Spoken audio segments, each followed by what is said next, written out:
Good day everyone! Did you know how to convert meter long into length nanometers? If you didn't know, this video is for you. So, a bacterium is 1.2 times 10 meter long. Convert this to nanometer and express answer in scientific notation. So, step 1. Recall the relationship between meter and nanometer. 1 nanometer in m equals to 1 times 10 to the power of negative 9 meter. Equivalently, 1 meter equals to 1 times 10 to the power of 9 nanometer. Step 2. Write down the given length. So, bacterium is 1.2 times 10 to the power of 6. We're gonna write the 1.2 times 10 to the power of 6. So, step 3. Convert meters to nanometers.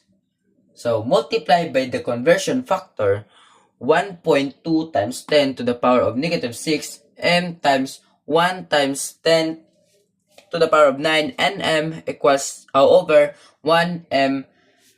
So, the m cancel out, leaving the nanometers. So, step 4. Step 4.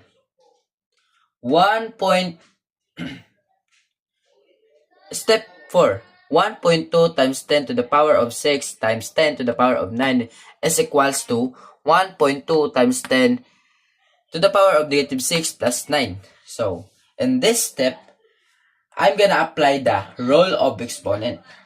When you multiply the numbers with the same base, you add their exponent. So, here, the exponent are negative 6 and 9. So, now, calculate the sum inside. So, negative 6 plus 9 is equals to 3. So, the answer is 1.2 times 10 to the power of 3. So, the step 5, the final answer is 1.2 times 10 to the power of 3. Now, the expression becomes 1.2 times 10 to the power of 3, which is 1.2 times 1,000 is equal to 1,200. So, final answer is 1.2 times 10 nm.